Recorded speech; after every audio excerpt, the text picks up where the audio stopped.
Hello friends, C plus plus language की series में आज हम देख रहे हैं लेक्चर 2 का पार्ट 1। आज के लेक्चर में हम लोग देखेंगे कॉन्स्टेंट्स क्या होते हैं, वेरिएबल्स क्या होते हैं और कीवर्ड्स क्या होते हैं। Constant, any information is called constant. देखिए, कांस्टेंट की एक डेफिनेशन आप लोगों ने सभी ने पढ़ी है मैथ्स में, कांस्टेंट जो कभी चेंज नहीं होता।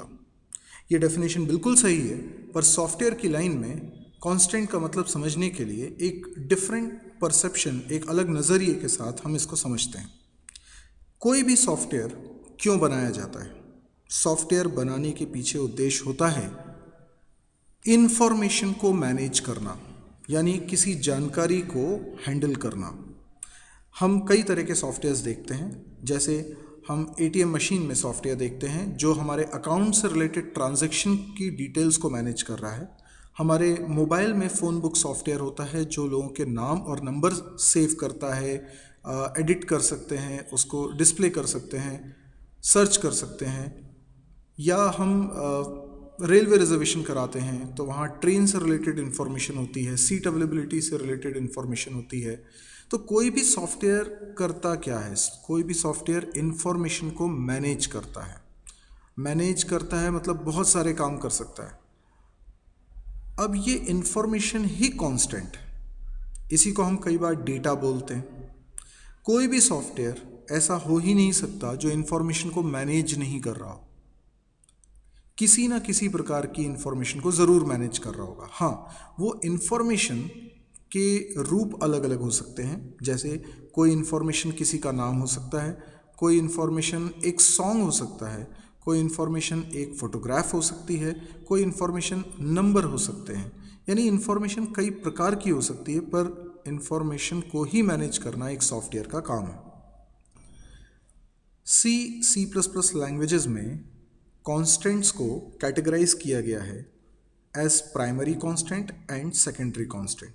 प्राइमरी कांस्टेंट यानी बेसिक कांस्टेंट, फंडामेंटल कांस्टेंट, ये तीन तरह के होते हैं, इंटीजर, रियल और कैरेक्टर।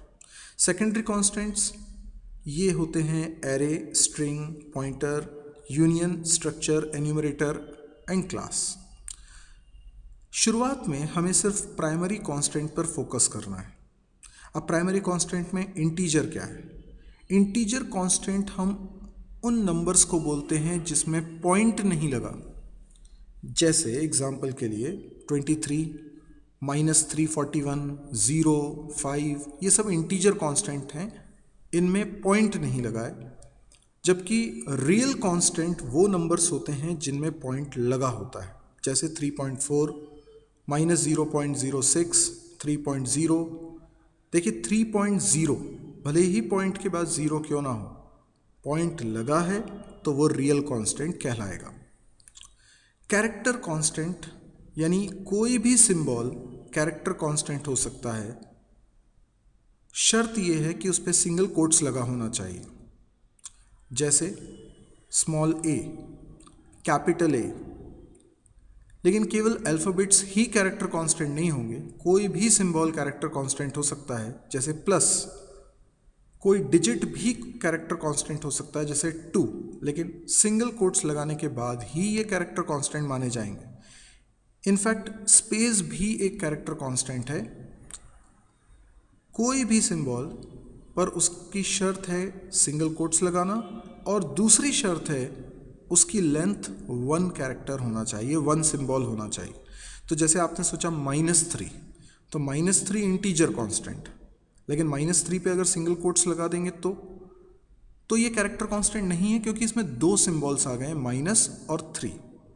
माइनस अलग कैरेक्टर कांस्टेंट हो सकता है, 3 अलग कैरेक्टर कांस्टेंट हो सकता है। अब कई सारे इंफॉर्मेशंस को एक सॉफ्टवेयर मैनेज कर रहा होता है, तो एक छोटा सा टेस्ट आप लोग दीजिए।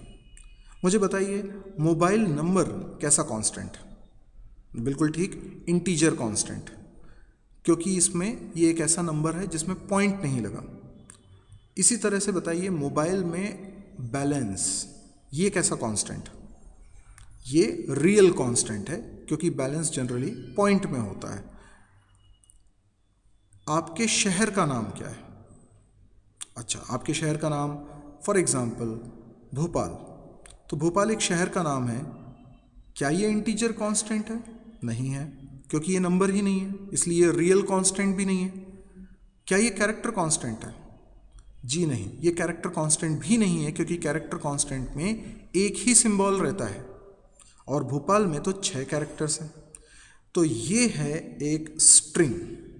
जैसे मेरा नाम है सौरभ, तो सौरभ एक कांस्टेंट है, लेकिन वो ना तो इंटीजर है, ना वो रियल है, ना वो कैरेक्टर है। तो सौरभ एक ऐसा कांस्टेंट है जिसमें 6 कैरेक्टर कांस्टेंट 7 कैरेक्टर कांस्टेंट्स हैं। SAURABH 7 कैरेक्टर कांस्टेंट्स को मिलाया तब जाके एक कांस्टेंट बना। ये है सेकेंडरी कांस्टेंट, कहलाता है स्ट्रिंग, और स्ट्रिंग कांस्टेंट्स को हम डबल कोट्स में लिखते हैं। सेकेंडरी कांस्टेंट्स की लिस्ट तो आप साइड में देख ही रहे हैं, लेकिन स्ट्रिंग एक ऐसा कांस्टेंट है जो कई सारे कैरेक्टर कांस्टेंट से मिलकर बना है।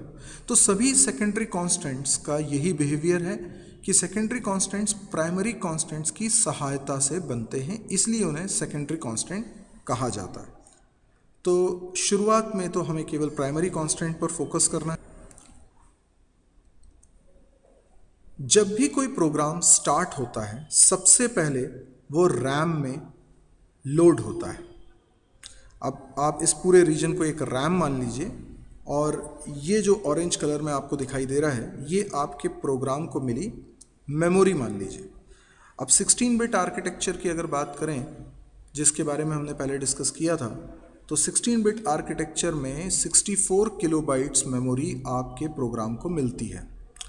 ये 64 किलोबाइट्स के अंदर ही 2 सेक्शंस होते हैं, मेजरली 2 सेक्शंस होते हैं।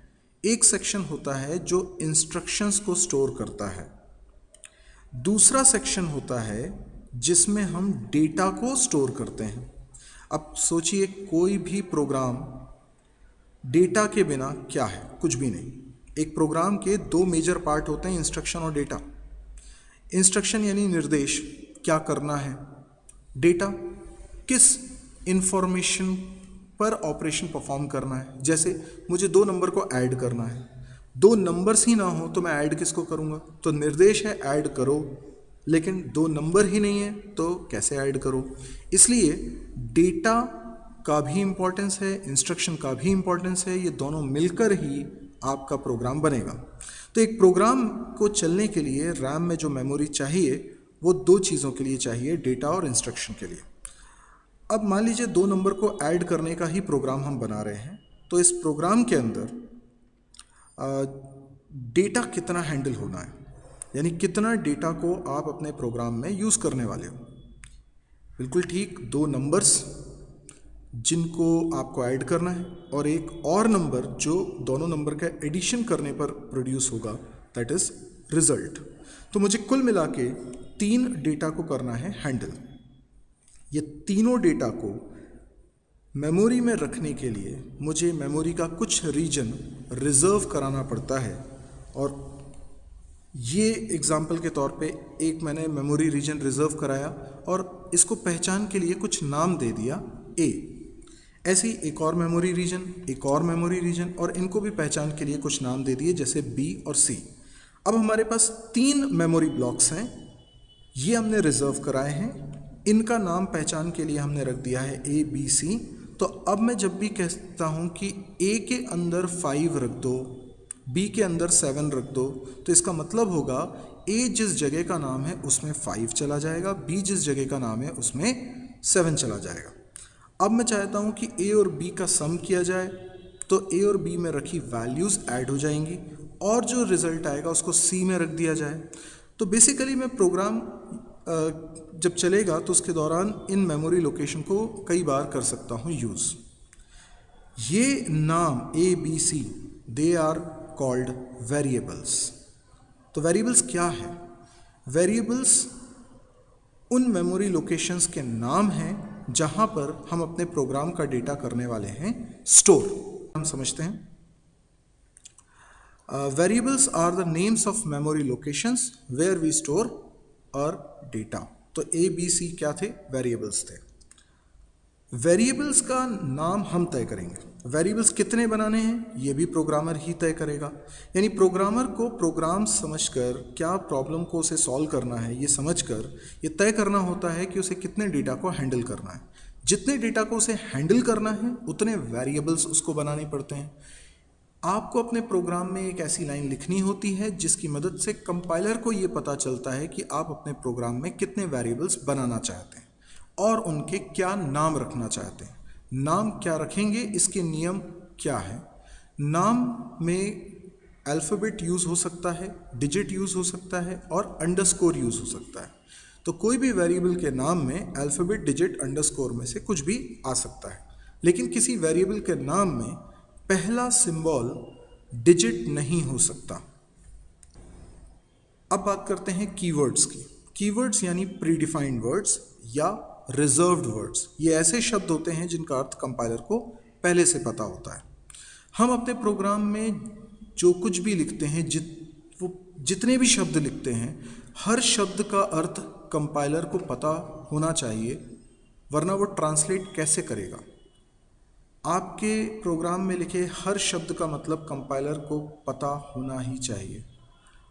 अब कुछ शब्दों का अर्थ कंपाइलर को पहले से पता होता है और कुछ शब्दों का अर्थ कंपाइलर को पहले से नहीं पता होता है। तो जिन शब्दों का अर्थ कंपाइलर को पहले से नहीं पता है उन शब्दों का डिक्लेरेशन हम अपने प्रोग्राम में करते हैं, जैसे वेरिएबल्स के नाम। वेरिएबल्स का नाम हम तय करते हैं, कंपाइलर को पहले से नहीं मालूम होता। जितने भी कीवर्ड्स हैं जो आपके सामने अभी स्क्रीन पे दिख रहे हैं, ये सब पहले से बने हुए शब्द हैं जिनका अर्थ कंपाइलर को ऑलरेडी पता है। तो अगर आप अपने प्रोग्राम में इनमें से किसी शब्द का इस्तेमाल करते हैं तो उसका अर्थ आपको कंपाइलर को समझाने की ज़रूरत नहीं है, उसे इनका अर्थ पहले से पता है। आप ब्लैक कलर में जो शब्द देख रहे हैं ये सी लैंग्वेज में भी थे। जो रेड कलर में आप शब्द देख रहे हैं वो C++ लैंग्वेज में नए इंट्रोड्यूस हुए हैं।